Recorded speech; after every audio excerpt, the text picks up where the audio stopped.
vous avez toujours un prêt impayé. Nous ne pouvons pas continuer, a déclaré la notaire, alors que j'étais sur le point d'acheter ma première maison. C'est à ce moment-là que j'ai découvert que mes parents avaient contracté un prêt à mon nom, des années auparavant. Il est temps de les faire payer. Le stylo était dans ma main. Cela aurait dû être le moment le plus fier de ma vie.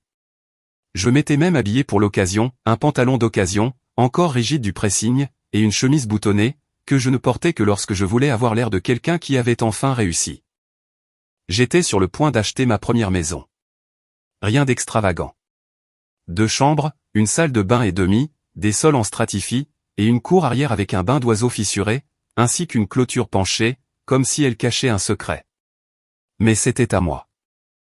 Mon nom sur l'acte de propriété. Mes mains sur la clé. Pas de colocataire, pas de propriétaire, pas de parents. Cette dernière partie était importante. Mes parents avaient l'habitude de dire des choses comme « Nous ne faisons pas d'économie. Nous vivons de foi ». Ce qui signifiait, en réalité, qu'ils pratiquaient le déni de dette et la manipulation par la culpabilité. Les factures de carte de crédit étaient ignorées, jusqu'à ce qu'elles deviennent criantes. Les factures d'eau et d'électricité étaient à mon nom, dès mes 17 ans. Et quand j'ai enfin demandé pourquoi ils avaient fait ça, ma mère a simplement répondu « Nous en avions besoin ».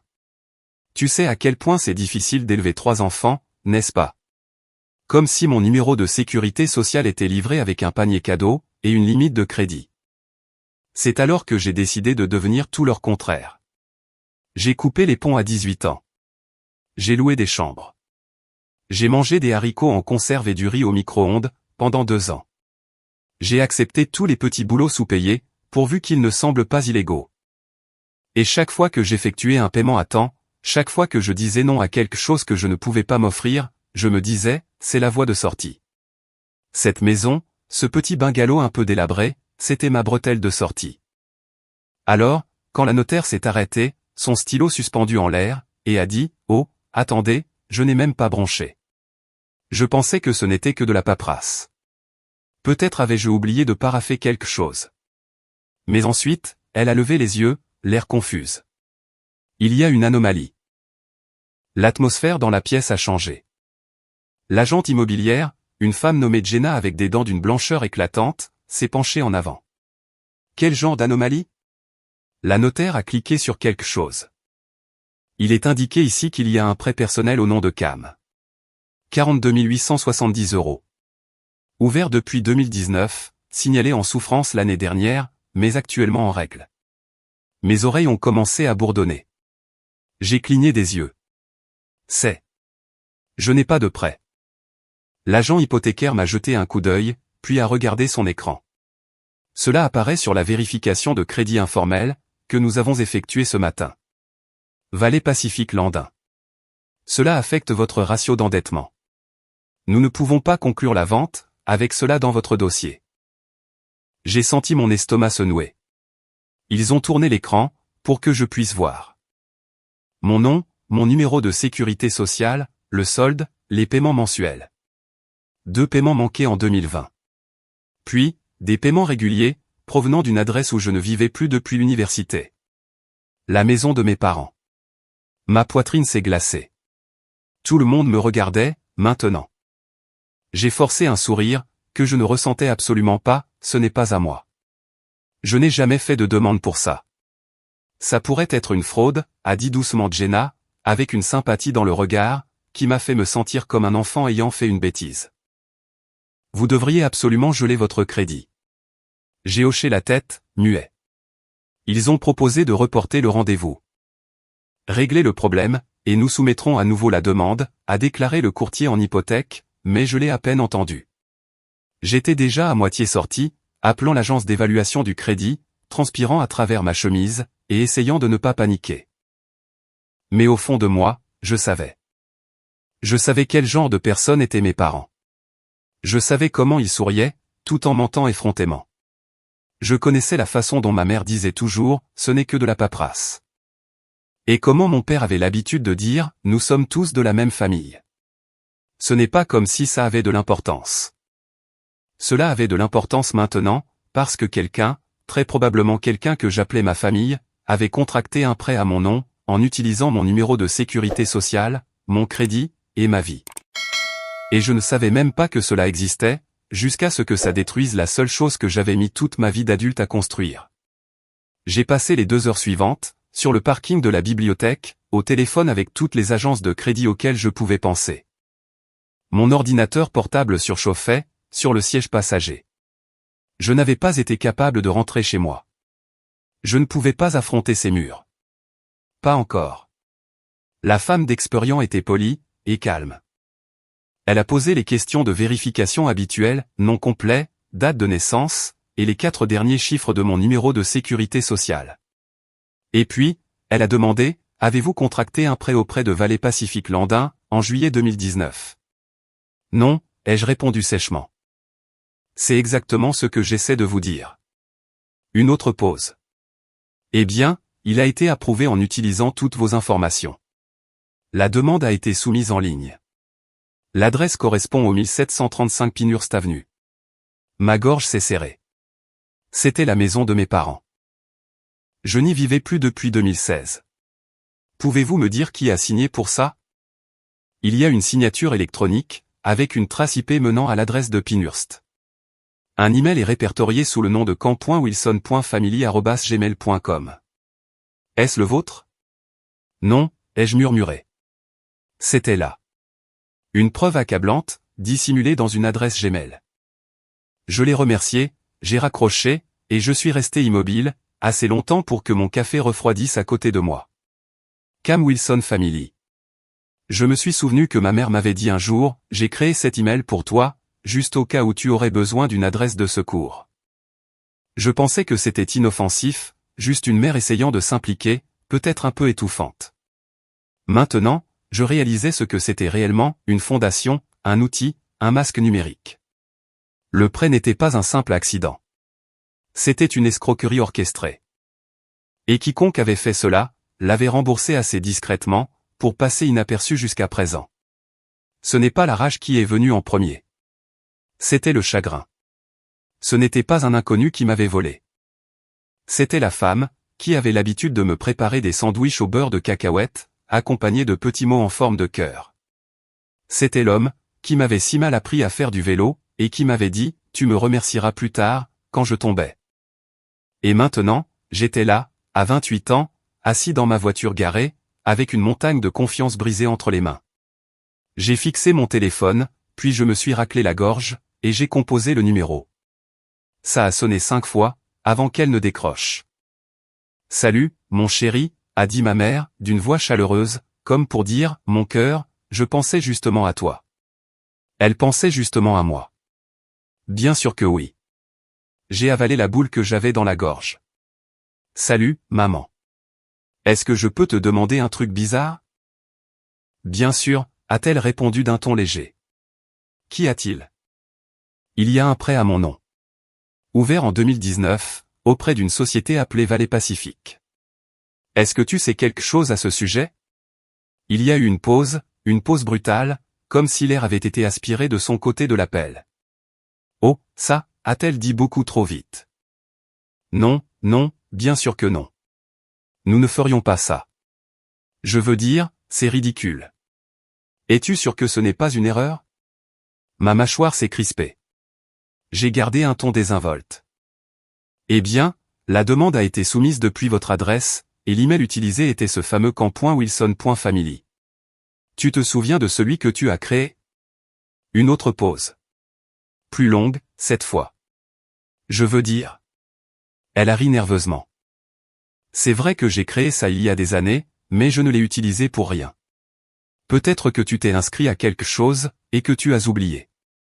Non, ai-je dit, d'une voix calme et directe. Je n'ai rien fait de tel, elle a expiré bruyamment dans le téléphone. Cam, mon chéri, est-ce vraiment si grave que ça? Tu t'en sors si bien, maintenant. Tu as toujours dit que tu voulais aider la famille, si jamais tu le pouvais. Et ce n'est pas comme si nous avions manqué des paiements.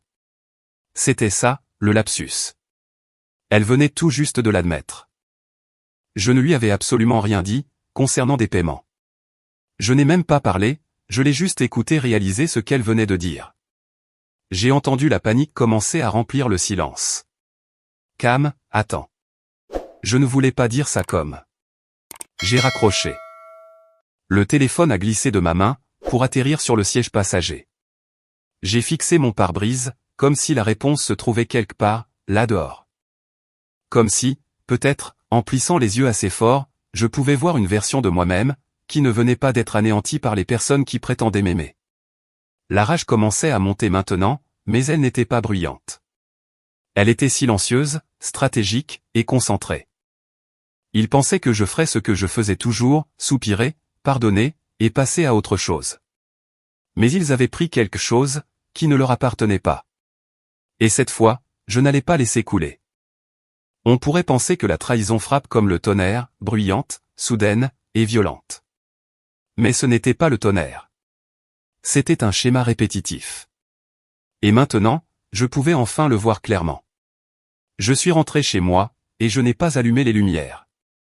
J'ai juste jeté mes clés, ouvert mon ordinateur portable, et commencé à fouiller comme un homme possédé. Premier arrêt, Gmail. Ce vieil email de secours, que ma mère disait avoir créé au cas où des courriers de l'université seraient rejetés. Je ne m'y étais pas connecté depuis des années, mais je connaissais le mot de passe, le nom de mon chien d'enfance, et la date d'anniversaire de ma mère. Typique d'elle. Et c'était là. Confirmation Pré-Vallée Pacifique 072019. Des PDF, l'approbation de la demande, le décaissement. Mon nom, mon numéro de sécurité sociale, l'adresse de mes parents, et le numéro de téléphone de ma mère, répertoriés comme contact secondaire. J'ai fait des captures d'écran, téléchargé les PDF, et je les ai enregistrés sur un disque crypté, que j'avais créé dans un seul but, la vengeance. Ensuite, j'ai continué mes recherches. Des reçus, des confirmations de paiement de son email vers le portail de prêt, et un email de récupération lié à son compte principal.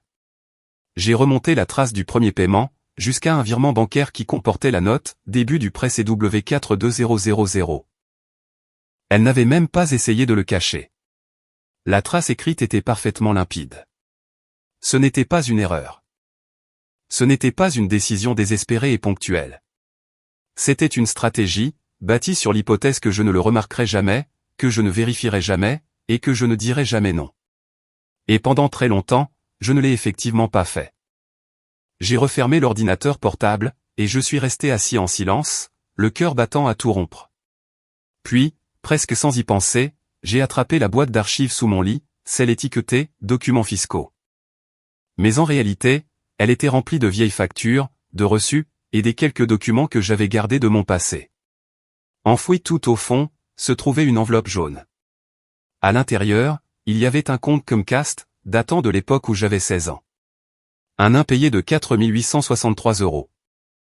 Je n'avais jamais ouvert ce compte. Je me souvenais être rentré de l'école, et avoir demandé pourquoi l'abonnement Internet était à mon nom.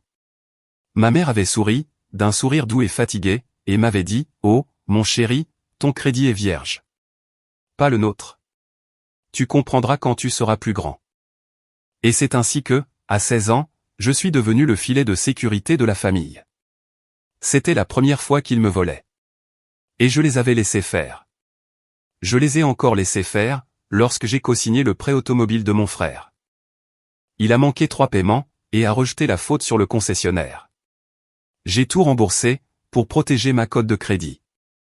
Je les ai laissés faire, quand mon père a ouvert une carte de crédit de magasin à mon nom, et a atteint le plafond pour acheter un nouveau réfrigérateur, parce que nous en avions besoin, et que, de toute façon, je n'utilisais pas ma limite de crédit. Au fil des années, ils m'ont répété que c'était pour survivre, que nous formions une équipe, et que les familles s'entraident. Mais ce qu'ils voulaient vraiment dire, c'était « tu nous aides, et nous ne te rendrons jamais l'appareil ». Alors, quand j'ai envoyé un email à mon avocat, celui auquel j'avais fait appel quand je me suis lancé en freelance, je n'ai pas hésité. Objet, urgence, usurpation d'identité financière par la famille. Pièce jointe, preuve.zip. Il m'a appelé le lendemain. Cam, a-t-il dit, d'une voix mesurée. C'est très sérieux. Sans blague. Vous avez un cas flagrant de fraude à l'identité, surtout avec l'adresse IP, les emails, et la trace des paiements. Et vu la façon dont le compte a été géré, nous sommes face à une utilisation abusive, délibérée, et à long terme. Alors, qu'est-ce qu'on fait ? Il a fait une pause. Ça dépend. Voulez-vous porter plainte? Je suis resté assis là, pendant un long moment. Une partie de moi voulait dire non. Je voulais rester la personne mature, ce fils loyal et raisonnable, qui comprend les choses et pardonne. Mais cette version de moi était morte, au moment même où j'avais baissé les yeux sur cette fausse adresse Gmail. Et si je ne porte pas plainte au pénal, ai-je dit lentement. Mais je veux qu'il paie, financièrement, publiquement, et légalement, sans pour autant faire de la prison. Du moins, pas encore, a-t-il ajouté avec un petit rire. Dans ce cas, nous faisons monter la pression, discrètement. J'ai hoché la tête. Faisons ça. Pendant que nous passions en revue les différentes options, lettre de mise en demeure, notification formelle d'intention de poursuivre en justice, blocage de tous les points d'accès conjoints qu'il pourrait encore avoir, une nouvelle facette de moi voyait le jour. Je n'étais ni amer, ni brisé, j'en avais juste fini avec eux. Ils voulaient une solution de repli. Ils voulaient mon crédit, mon avenir, et ma confiance. Maintenant, ils allaient ressentir ce que cela faisait de tout perdre. 2 jours plus tard, l'enveloppe recommandée est partie. À l'intérieur, se trouvait une lettre sur papier à en-tête officielle, rédigée par mon avocat, Daniel. Il s'agissait d'une mise en demeure de rembourser le prêt de 42 870 €, contracté à mon nom, en invoquant la fraude à l'identité, et l'abus de confiance personnelle. Elle comprenait une ventilation détaillée, des captures d'écran de mai, des rapports de traçage IP, ainsi qu'un avertissement formel. Si la dette n'était pas intégralement remboursée dans les 30 jours, nous intenterions une action civile pour dommages et intérêts, incluant la détresse émotionnelle, et la perte de propriété, puisque leurs actes m'avaient coûté la maison. C'était la toute première fois que j'envoyais à mes parents un document nécessitant une signature. La chose suivante que j'ai faite, a été de geler mon crédit. Chaque agence, chaque prêteur était verrouillé. J'ai changé tous mes mots de passe bancaire, et j'ai tout redirigé vers une nouvelle authentification à 2 facteurs. J'ai même pris un nouveau numéro de téléphone, non pas pour me cacher, mais pour contrôler les appels entrants. C'était bizarre de prendre de telles mesures, comme si je quittais une maison dans laquelle je ne vivais plus, mais que je devais quand même verrouiller derrière moi. Puis, je suis allé encore plus loin. J'ai passé au peigne fin tous les liens conjoints possibles. Le compte Netflix sur lequel ma mère se connectait encore, le vieux compte d'épargne que je n'avais jamais fermé. Même une police d'assurance automobile, à laquelle j'étais apparemment toujours lié en tant que conducteur du foyer. Tout a disparu, effacé, annulé, verrouillé. Je ne coupais pas seulement les ponts. Je m'assurais qu'ils ne puissent plus jamais me faire ça. Mais, même en érigeant ces murs, je ne pouvais m'empêcher de sentir l'ancienne douleur refaire surface. La douleur d'avoir toujours été la personne responsable, le réparateur de service, et la valeur sûre. Il disait souvent, Cam est quelqu'un de fiable. Cam est solide. Mais ce qu'il voulait vraiment dire, c'était, Cam va nettoyer les dégâts. Cam ne dira pas non. Cam assumera les coups, et appellera ça de l'amour. Je me suis souvenu de Noël 2017, lorsque les accusations de conduite en état d'ivresse de mon frère Josh ont nécessité un avocat. Mon père avait accidentellement laissé échapper que j'avais de l'argent de côté, grâce à mon travail en freelance. Tu n'as même pas de famille dont t'occuper, avait-il déclaré. Tu es célibataire, sans enfant. Ton frère a besoin d'aide. Alors, j'ai payé la provision de l'avocat, 4 500 €. Je n'ai même pas reçu un texto de remerciement. Maintenant, c'était à eux de payer. Je ne voulais pas me venger. Pas exactement, en tout cas. Je voulais qu'ils ressentent le désagrément de devoir réparer quelque chose qu'ils avaient brisé. Je voulais qu'ils aient à expliquer à un banquier pourquoi ils devaient contracter un prêt pour couvrir des dettes au nom de quelqu'un d'autre. Je voulais qu'ils s'assoient à la table de la cuisine, fixant une facture qu'ils ne pourraient pas ignorer, tout en sachant que c'était moi la raison de tout cela, et que c'était moi qui l'avais envoyé. Puis, est arrivé le message vocal. Il était tard, 23h30. J'étais allongé dans mon lit, écoutant la pluie crépiter contre les fenêtres, lorsque la notification est apparue. Un message vocal de maman.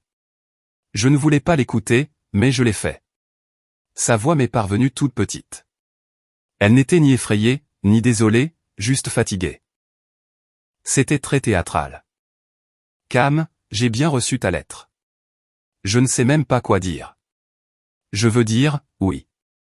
D'accord, nous avons fait une erreur, mais nous sommes tes parents. Nous t'avons élevé, nous t'avons nourri, nous t'avons tout donné, et maintenant, tu menaces de nous poursuivre en justice. Pourquoi? Pour un prêt que tu n'utilisais même pas? Ma mâchoire s'est crispée.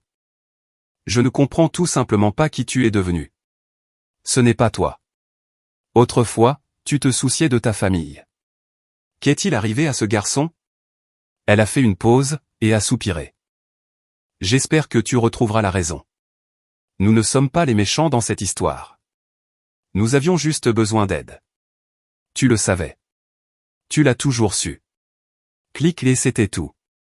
Aucune prise de responsabilité, aucun remords. Juste de la manipulation, déguisée en déception. Je suis resté assis là, à fixer l'obscurité, et j'ai réalisé quelque chose. Il ne m'avait jamais vraiment vu. Il ne voyait que ce que je pouvais leur apporter. Et ce message vocal, ce n'était pas un appel à la compréhension. C'était un défi. Je n'ai pas partagé le message vocal immédiatement. Je l'ai gardé pour moi pendant 2 jours, sans savoir si cela valait la peine d'entraîner quelqu'un d'autre dans ce pétrin. Puis, Emma m'a envoyé un texto, et j'ai reçu un appel bizarre de tante Lisa. Elle dit que tu essaies de détruire la famille. Tout va bien? J'ai fixé le message. Je n'avais pas parlé à Emma depuis des mois, mais elle avait toujours été celle qui voyait les choses avec lucidité. Quand nous étions enfants, elle m'avait dit un jour, ta mère joue sur la culpabilité, comme si c'était un sport de compétition. Elle n'avait pas tort. Je l'ai appelée. Elle a décroché à la 2e sonnerie. Salut, ai-je dit. Ça te dérange si je t'envoie un truc? Une pause. Est-ce que je dois préparer du popcorn?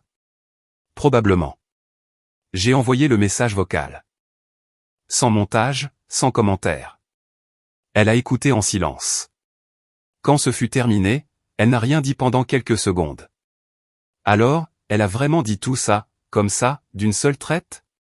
Ouais. Et c'est elle qui est en colère.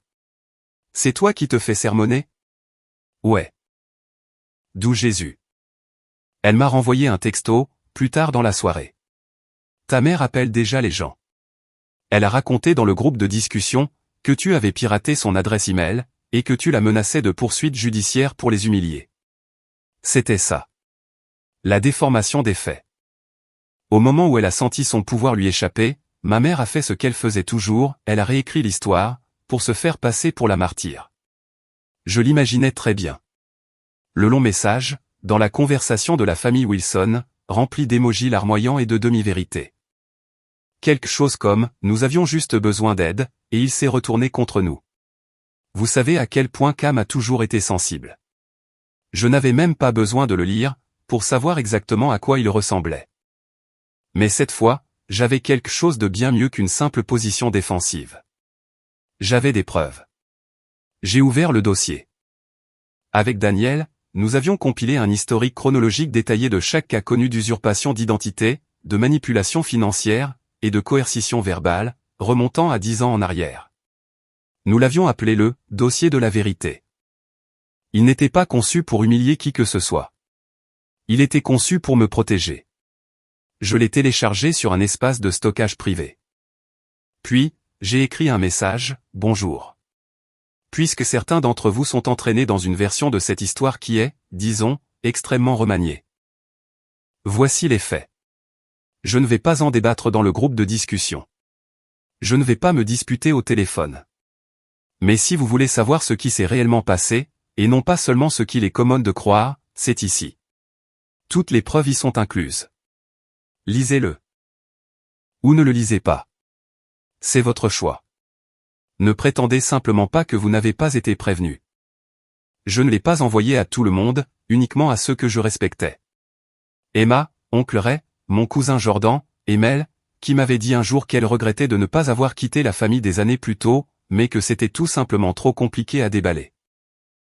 Ceci était le grand déballage. Dans les 24 heures qui ont suivi, les choses ont commencé à faire grand bruit. Emma m'a renvoyé un texto. Maman est furieuse. Elle a lu le dossier. Elle dit que ta mère ment, et qu'elle entraîne tout le monde dans sa chute. Au passage, d'où Jésus, cette facture Comcast de quand tu avais 16 ans. Puis, Jordan. Frérot, l'histoire du prêt de la voiture. Je m'en souviens. Ton père avait dit que tu gérais ça, comme si ce n'était pas un problème. Je suis vraiment désolé, mec. Et ensuite, un message de tante Mel, je te crois. J'observe ce schéma depuis des années. Ils ont fait la même chose à ton grand-père. Je ne savais tout simplement pas que ça allait aussi loin. La tendance s'inversait. Ma mère, réalisant que le sol se dérobait sous ses pieds, a réessayé. Cette fois, avec un texto de groupe, adressé directement à moi et à mes frères et sœurs. Si tu penses que laver ton linge sale en public te donne une belle image, détrompe-toi. La famille est basée sur le pardon. Tu transformes tout cela en guerre. Et pourquoi? Pour quelques euros. Je n'ai pas répondu, mais j'ai envoyé une seule chose. Une capture d'écran de la confirmation de décaissement du prêt, 42 870 €. Et une seule phrase en dessous, ce n'était pas quelques euros pour moi. C'était ma vie. Puis, j'ai quitté le groupe de discussion. L'enveloppe était épaisse, avec un aspect très officiel. Elle avait été glissée sous la porte de mon appartement, par le facteur qui oubliait toujours de frapper. À l'intérieur, se trouvait une lettre de Valley Bank. Un avis de courtoisie, m'informant que j'avais été inscrit comme partie prenante financière, dans une nouvelle ligne de crédit sur valeur domiciliaire, en attente d'approbation. L'adresse de la propriété était le 1735 Pinehurst Avenue. La maison de mes parents. Ils essayaient d'emprunter à nouveau, sur la valeur de leur maison. Seulement, cette fois-ci, ils m'y avaient rattaché en tant que copropriétaire silencieux, en invoquant des contributions passées comme justification. Je savais exactement ce qu'ils voulaient dire. En 2015, j'avais donné 8 000 € à mes parents, pour les aider à payer la compte, à l'époque où je croyais encore que les aider signifiait quelque chose. J'avais 19 ans, j'étais naïf, et je pensais que c'était ainsi que la famille agissait. Maintenant, ils utilisaient cette contribution, une contribution qu'ils n'avaient jamais plus reconnue par la suite, pour affirmer que j'étais lié à la propriété, afin de pouvoir à nouveau exploiter mon historique de crédit. J'ai envoyé la lettre directement à Daniel. Il a répondu en 5 mots, nous allons geler cet actif. Dans les 72 heures, nous avions déposé un privilège temporaire sur la propriété, en invoquant une action en justice imminente, liée à l'usurpation d'identité et à la fraude financière. La banque a reculé. La ligne de crédit hypothécaire a été refusée. Mais je savais que ce n'était pas la fin. Pas avec des gens comme mes parents. Ils ne croyaient pas aux conséquences, seulement aux apparences. C'est pourquoi, 3 jours plus tard, j'ai reçu un texto de mon frère, Josh. Et mec, on se réunit tous samedi. Maman veut te parler. Ne fais pas un drame de tout ça. Viens, c'est tout. Ce mot, drame, ils m'avaient toujours donné la chair de poule. C'était leur façon à eux de minimiser tout ce qui était réel, tout ce qui les mettait mal à l'aise. Je n'allais pas répondre, mais ensuite, j'ai changé d'avis. J'y serai. Ramène tout le monde.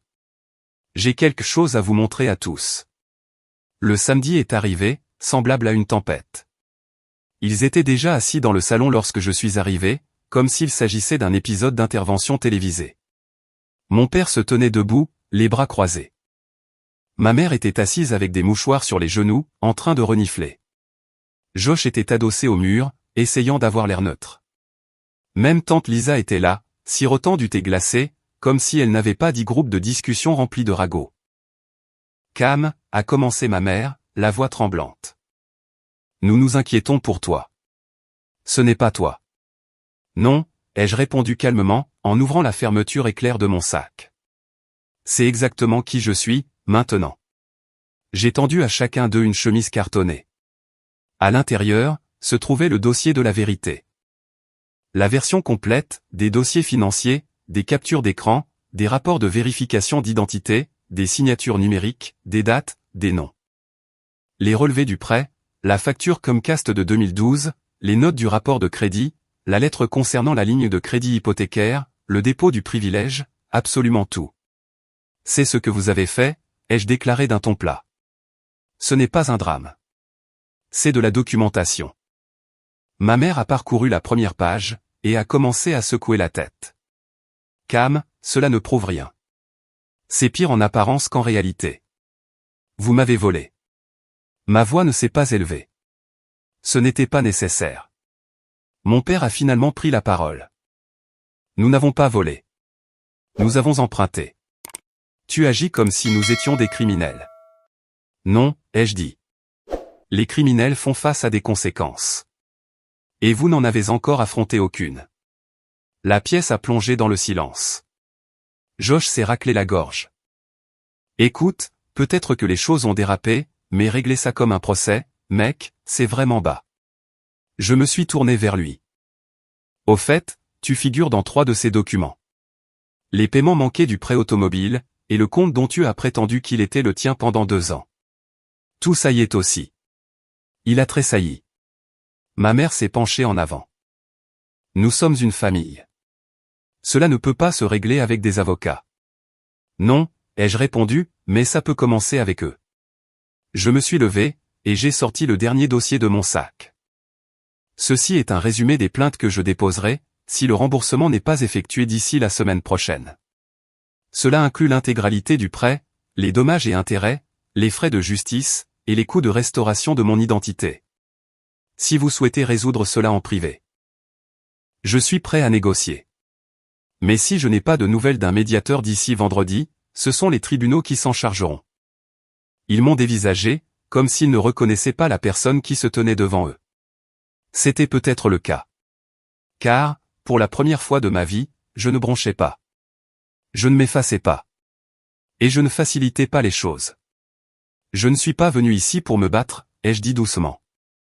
Je suis venu pour livrer un message. Vous n'avez pas le droit de me voler, et de continuer à appeler ça de l'amour. Je suis sorti, avant qu'il ne puisse répondre. Pour une fois, je ne suis pas resté en arrière pour nettoyer les dégâts. Daniel m'a appelé un mercredi, la voix tendue. Je viens de recevoir un appel de quelqu'un qui dit vous connaître. Emma lui a donné mon numéro. Qui? Elle dit s'appeler Brianna. L'ex de votre frère. Je me suis figé. Brianna. La petite amie de Josh. Ou peut-être son ex, c'était difficile à dire. Celle qui hochait poliment la tête lors des dîners de famille, et qui m'avait murmuré un jour, tu sais que tu n'as pas ta place ici, n'est-ce pas, comme si c'était un compliment. Elle veut vous parler, a ajouté Daniel. Je pense que vous voudrez entendre ce qu'elle a à dire. Je l'ai rencontrée le lendemain, dans un fast-food, à mi-chemin entre son nouvel appartement et mon côté de la ville. Elle avait l'air différente, plus incisive, plus fatiguée, comme quelqu'un qui en avait trop vu, et qui avait enfin arrêté de faire semblant que cela n'avait pas d'importance. Nous avons sauté les politesses d'usage. Je ne suis pas venu pour remuer le couteau dans la plaie, a-t-elle déclaré, les mains enroulées autour d'une tasse de café ébréchée. Mais j'ai vu le dossier. Emma m'en a montré une partie. J'ai pensé que tu devrais savoir où cet argent est passé. J'ai cessé de respirer. Elle n'a pas attendu. Josh n'a pas seulement contracté des prêts à ton nom. Il a utilisé l'argent de Valley Pacific. Ma mâchoire s'est contractée. Tu es en train de me dire que les 42 870 €. Ouais. Elle a hoché la tête. Ce n'était pas pour les factures de tes parents. Ce n'était pas pour une voiture. Ce n'était pas non plus pour réparer le toit. Je l'ai dévisagé. Elle s'est penchée en avant. Cet argent a servi à payer les dettes de jeu de Josh. Mon estomac s'est noué. Quoi? Elle a baissé la voix. Il y avait ce type, Vincent, un prêteur privé, au noir. Josh lui devait près de 50 000 € en 2019. Il allait avoir de gros ennuis. Ta mère l'a découvert, et a paniqué. Ton père a dit qu'ils ne pouvaient plus rien mettre à leur nom, alors ils ont utilisé le tien. Ils ont contracté le prêt. Ils ont remboursé le gars, et ils ont commencé à faire les paiements mensuels, pour brouiller les pistes. Je ne savais pas quoi dire. Ma bouche s'est ouverte, mais aucun son n'en est sorti. J'ai dit à Josh qu'il devait te le dire, a-t-elle continué. Il a répondu, et je cite, il ne le découvrira jamais. Cam ne pose pas de questions. Il répare les choses, c'est tout. Je n'arrivais plus à respirer. Du moins, pas correctement. Je me suis levé, et j'ai franchi la porte sans dire un mot. Je suis resté sur le parking, à fixer le ciel, comme si, peut-être, il allait s'effondrer et mettre fin à cette histoire, avant que je ne doive continuer à la vivre. Mais il ne s'est pas effondré. J'ai appelé Daniel ce soir-là. Nous ajoutons Josh à la plainte, lui ai-je dit. C'est déjà rédigé, a-t-il répondu. Vous voulez aller de l'avant? J'y ai réfléchi. J'ai pensé au cadeau de Noël que j'avais acheté à mon frère, même après qu'il ait détruit mon crédit. À toutes ces fois où je l'avais défendu, lorsqu'il échouait à ses examens, manquait le travail, ou mentait à ses petites amies. À toutes les fois où mes parents l'avaient qualifié de « compliqué » et moi de « fiable ». Ils savaient ce qu'il avait fait. Ils avaient choisi de le protéger, et ils avaient choisi de me sacrifier. Allons de l'avant, ai-je répondu. Le lendemain, les documents ont été déposés. Une requête civile complète, fraude, usurpation d'identité, dommages émotionnels, et négligence malveillante. L'assignation a été remise à Josh au garage automobile où il travaillait à temps partiel. Ma mère m'a appelé 10 fois ce soir-là. Je n'ai pas décroché. Ensuite, elle m'a envoyé un texto, « Je n'arrive pas à croire que tu fasses ça à ton propre frère. Tu es en train de ruiner sa vie. » J'ai fixé le message, et j'ai ri. Puis, je lui ai répondu, « Moi ? Vous avez déjà ruiné la mienne. Je ne fais que déblayer les décombres. » Elle n'a pas répondu. C'était très bien ainsi. Je n'avais pas besoin qu'elle le fasse. La date du procès a été fixée à un vendredi. Josh s'était muré dans le silence. Ma mère a envoyé un dernier message. Laisse-nous arranger ça. Nous en paierons une partie. Nous pouvons mettre en place un plan de remboursement. Tu n'as pas besoin de tout gâcher. Je l'ai fixé du regard. 1 an plus tôt, j'aurais peut-être répondu, j'aurais même peut-être essayé de négocier. Mais, une partie, ce n'était pas suffisant. Un plan de remboursement n'était pas la justice. Je ne voulais pas de vengeance. Je voulais la liberté. Et la liberté a un prix. Daniel m'avait prévenu, ils vont essayer de régler ça en privé. Ne répondez pas, laissez-les ressentir la pression publique. Alors, je n'ai pas répondu. Au lieu de cela, la nuit précédant l'audience, j'ai pris ma voiture. Le petit bungalow que j'avais failli acheter, ne s'était pas vendu. Il reposait tranquillement sur son terrain d'angle, comme une histoire qui avait presque été racontée. Le panneau, à vendre, était désormais décoloré par le soleil. Le citronnier à l'arrière était toujours tombant, mais la lumière du porche était allumée, et les rideaux avaient changé. J'ai demandé à l'agente immobilière si je pouvais le revoir. Juste une dernière visite. Elle a répondu que le vendeur était hors de l'état, et que ça ne le dérangeait pas. J'ai marché dans les pièces pieds nus. Des échos vides. Je me suis tenu dans le placard, où j'avais un jour imaginé suspendre mon premier costume repassé. Je me suis tenu près de la fenêtre, où j'avais imaginé placer un bureau.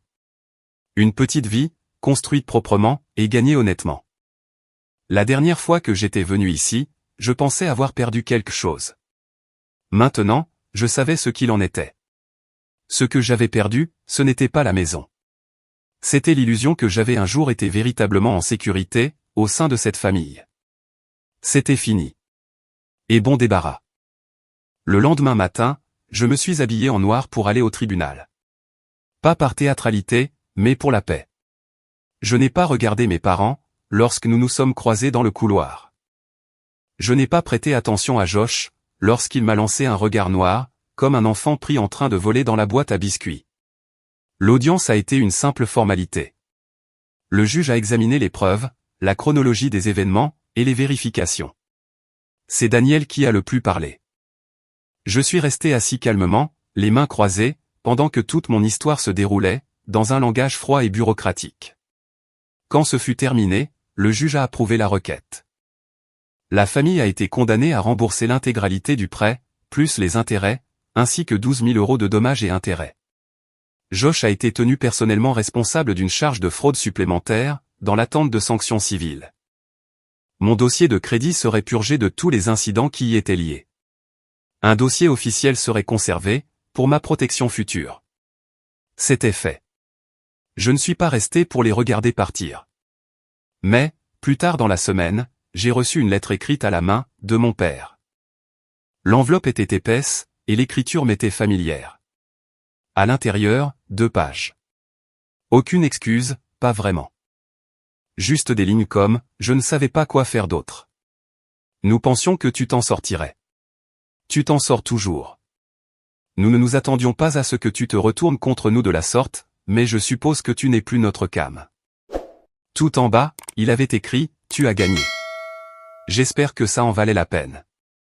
J'ai plié la lettre lentement, je l'ai posée, et j'ai souri. Ensuite, j'ai pris une enveloppe, j'ai rédigé une réponse, et je l'ai postée à l'adresse de Pinehurst Avenue. À l'intérieur, il y avait une seule photo imprimée. Moi, debout devant le bungalow, avec le panneau « Vendu » derrière moi. Et une petite note en bas, tu as raison. Je ne suis plus votre Cam.